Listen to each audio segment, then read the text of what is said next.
오늘은 마찬가지로 10월 22일 수요일입니다. 시기가 나오는지는 잘 모르겠지만 8시 17분이고요. 18분 됐네요, 이제. 오늘은 MSE 201, 드디어 201로 넘어왔습니다. 사실 계획한 게 많기 때문에 빨리 진도를 나가야 되지만 PPT도 만들어야 되고 촬영도 해야 되고 편집도 해야 돼서 굉장히 힘듭니다. 네. 마저 해볼게요. 자, 201의 첫 번째 주차, 서피스 에너지입니다. 단순하게 생각하면 그냥 표면 에너지예요. 표면 장력을 생각해보면은 물방울이 되게 원처럼 모인다는 게 이제 표면 장력이잖아요. 표면 장력이 서피스 에너지에 의해서도 나타나는 겁니다. 이 에너지가 작용을 하기 때문에 진짜 말 그대로 에너지 말고 서피스, 표면을 더 생성하는 데에 필요한 에너지다 라고 생각을 하면은 조금 더 와닿게 생각을 할 수 있을 것 같아요. 그레인이라는 친구가 있습니다. 결정이라고 하죠.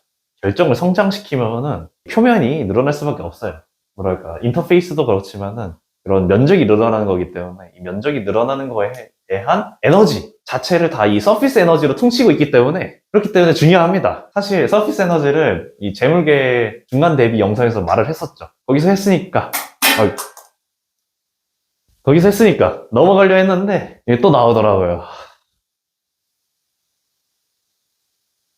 3주차인 스트렝스닝 메커니즘에서 서피스 에너지가 또 나와가지고 어쩔 수 없이 다시 살렸습니다. 이거 미리 만들어놨던 상태여가지고 이 파트는 제가 독학을 했어요. 그렇기 때문에 제 입맛대로 설명을 할 거고요. 설명이 생각보다 이해하기 쉬울 겁니다. 예.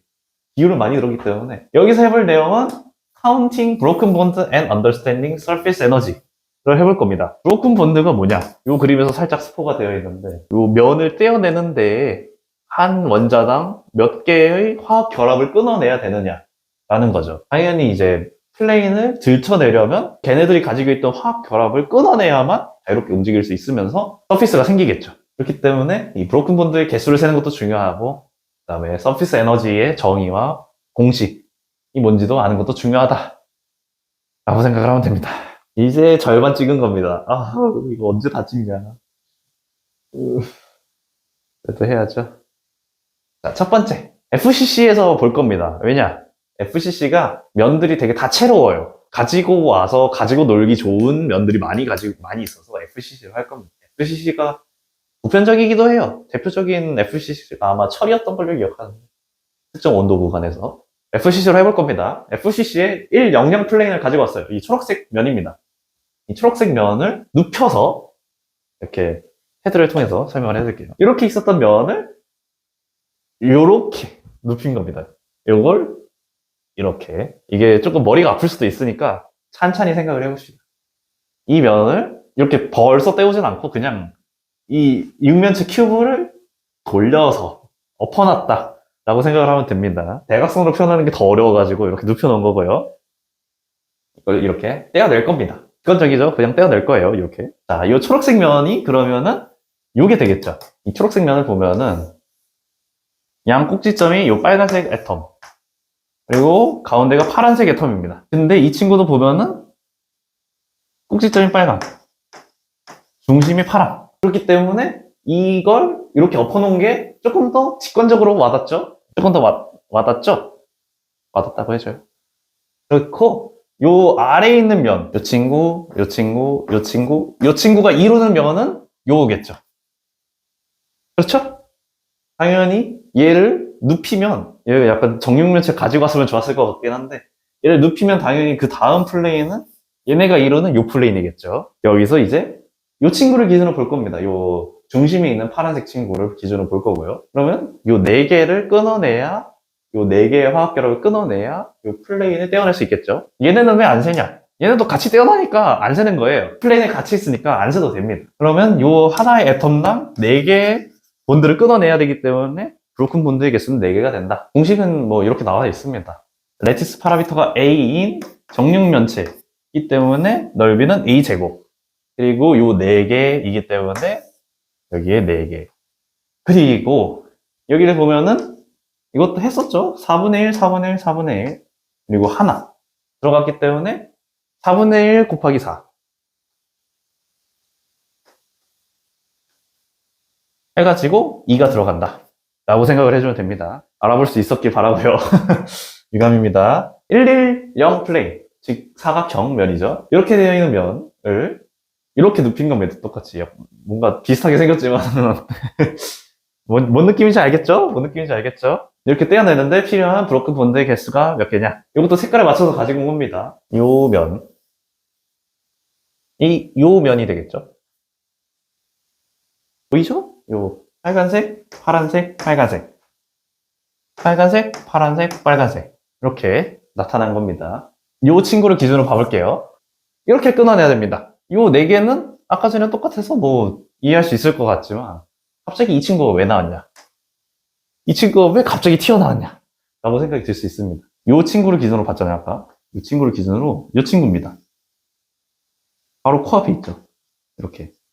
이게 본드가 여기 다 나타나 있지 않지만은 되게 얼기설기 이렇게 엉켜 있는데 요 둘도 화학 결합이 있습니다. 그렇기 때문에 얘까지 끊어내줘야 뭐야, 왜 이거 반대로 끊어내줘야 얘가 들쳐날 수 있겠죠. 4개 더하기 1개 해서 5개가 된다. 자, 요것도 똑같이 계산을 해주면 됩니다. 요것도 몇 개 나타내 주자면은 렛츠스 파라미터 A 그리고 여기도 A인데 여기도 A이고 정육면체니까 FCC니까 요 길이는 당연히 루트 2A가 되겠죠. 그러면 넓이는 루트 2A 제곱이 나온다.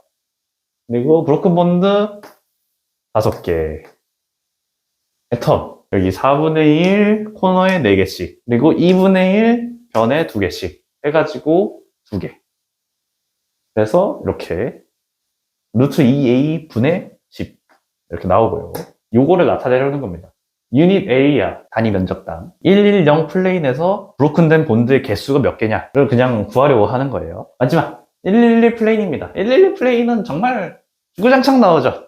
이 FCC에서 정말 가장 중요하고 너무나 중요하고 가장 덴스한 플레인이다라는 거를 지금 한 몇 번째 말하는 건지도 모르겠어요. FCC에서는 이 111 플레인이 가장 중요하다. 다시 한번 강조를 드리면서 그러면 이렇게 떼어내는데 필요한 브로큰 본드의 개수 저 친구를 기준으로 3개입니다. 왜 설명이 대충 하는 것 같이 생겼냐라고 물어보실 수 있겠지만 기다리세요.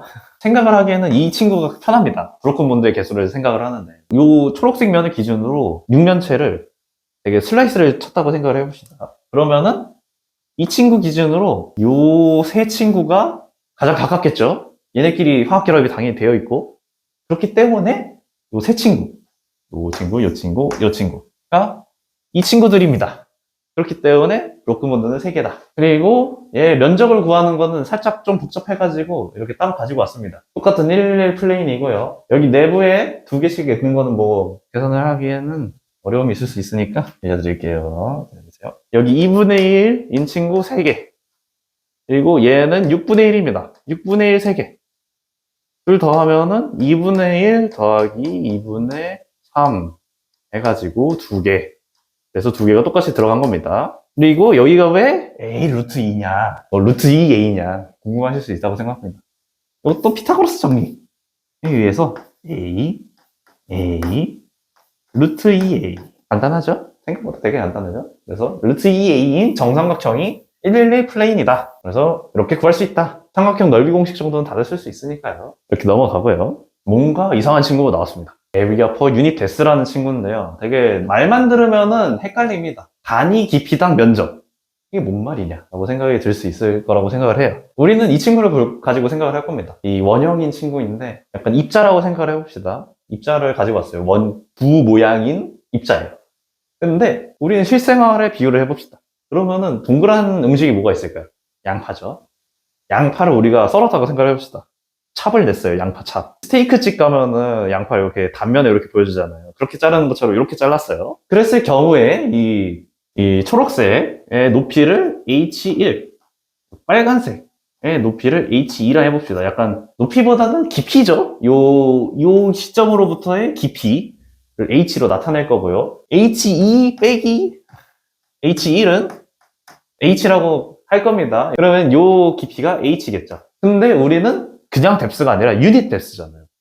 그러면은 단위의 차원을 한 단계 낮춰야 됩니다. 그래서 리미트를 씌울 겁니다. 실제 수학적으로 씌운다는 얘기는 아니에요. 그냥 비유적으로 든 겁니다. 이 양파 찹을 냈는데 양파를 그냥 생활의 달인에 나오는 것처럼 완전 얇게 썰은 거예요. 진짜 완전 두께가 안 보일 정도로 얇게 썬 겁니다. 그러면은 이 옆면이 사라지겠죠. 요 깊이, h라는 깊이를 무한히 0으로 만든 거예요. 리미트라는 기호로. 0으로 만든 거예요. 이 초록색 선이 빨간색으로 닿겠죠. 깊이가, 뎁스가 없어진 거니까. 그렇기 때문에 이 선만 남습니다. 이 선은 h가 0일 때겠죠. 선도 정말 미시적으로 엄청나게 확대를 해보면은 면이 되잖아요. 이 친구가 여기 닿은 시점, 이렇게 닿은 시점에서는 요 깊이, 요 높이를 기준으로의 이 둘레. 뭔 말인지 알 것 같나요? 이 친구가 여기로 무한히 가까워진 리미트 시점이기 때문에 여기서의 이 입자의 둘레가 이거랑 똑같겠죠. 자, 이 유니테스에 대해서 계속 열심히 설명을 했습니다. 이 양파를 정말 얇게 잘랐어요. 얇게 잘라도 결국에는 옆에서 보면은 정말 크게 확대를 해보면 면입니다. 그렇기 때문에 이 유니테스라는 거는 정말 잘게 잘랐다. 그리고 에리아라는 것은 옆면이라는 거거든요. 여기서 나타내라는 게. 그렇기 때문에 옆면, 이 선으로 보일 거잖아요. 그 면의 면적 자체가 결국엔 둘레가 될 수밖에 없다. 적분과 미분의 개념이 살짝 들어간 거지만 미분을 했다라고 생각을 합시다. 뭐 고등학교 과정을 배운 친구들이라면 미분을 한 거예요. 미분이라는 거의 의미 자체가 잘게 자르다, 무수히 잘게 자르다, 정말 작게 자르다 라는 거를 똑같이 비유를 든 겁니다. 알겠죠? 이걸 이용해가지고 뭘 할 거냐, 이제 이거를 구할 거예요. 레티스를 하나 가지고 왔습니다. 면적이 요만큼인 레티스가 있어요. 그리고 얘랑 비교를 해볼 겁니다. 뭔가 다르죠? 똑같은 개수의 애텀으로 다르게 면적을 나타낸 건데 이거에 의해서 서피스 에너지가 얼마나 생기냐, 그거를 이제 해볼 겁니다. 이 본드의 개수는 여기서 뭐 세봤습니다. 85개였어요. 요거는 뭐 궁금하시면 세보시면 됩니다. 요 빨간색 조그마한 선 길이가 85개다. 그리고 본드 길이, 본드 랭스가 B로 나타낸 거고요. 그렇기 때문에 여기는 5개. 해서 우비. 여기는 얘 높이. 이렇게 해가지고 요게 나오는 겁니다. 선이 조금 삐뚤빼뚤하긴 한데. 이게 왜 높이냐? 제목의 중간 대비해서 한 거지만은 이 재료 면적을 옆에서 봤다 생각을 해봅시다. 아까 전에도 우리 양파 자른 거를 옆에서 봤잖아요? 그렇기 때문에 옆에서 보면은 요 길이가 둘레가 아니라 요 길이가 둘레가 됩니다. 요 레티스만 생각을 하세요. 왜냐면 이 애텀을 다 일일이 고려를 하는 거는 현실적으로 불가능합니다. 공정적으로도 불가능하고. 그렇기 때문에 이 높이, 그리고 옆에서 보면은 요 각각의 요 길이가 아닌 요 높이를 다 더한 값이 요 면에서의 길이가 되니까 페리미터, 둘레도 직사각형 둘레 구하는 것처럼 요 높이를 이용해서 구할 수 있다. 우린 계속 옆에서 보는 걸 가정을 하는 겁니다. 그림은 위에서 본 걸로 보이지만은 옆에서 본 거를 가정하고 있기 때문에 이 옆에서의 본 높이 이렇게 된다는 거 정말 차근차근 설명하니까 제 입이 아프네요.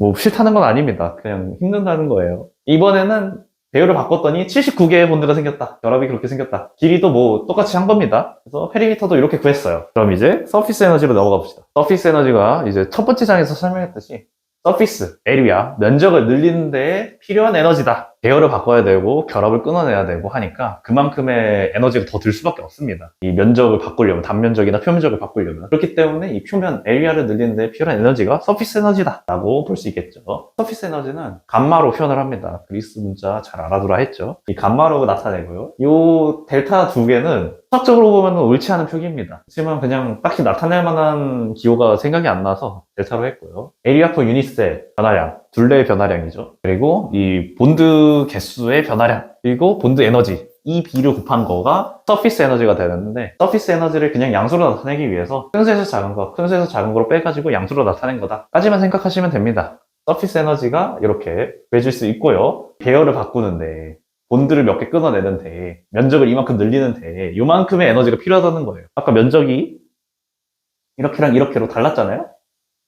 그렇기 때문에 이 에너지가 요만큼이 더 필요하게 된다. 이렇게 해서 MSE 201 1주차의 서피스 에너지 마무리를 해보도록 할게요. 정말 생각보다 오래 설명을 했습니다. 이 비율을 알아듣기 쉽게 잘 포장해가지고 설명을 하니까 오래 걸린 것 같네요. 그러면은 여기까지 하도록 하고 MSE 201의 2주차로 다시 돌아오도록 하겠습니다.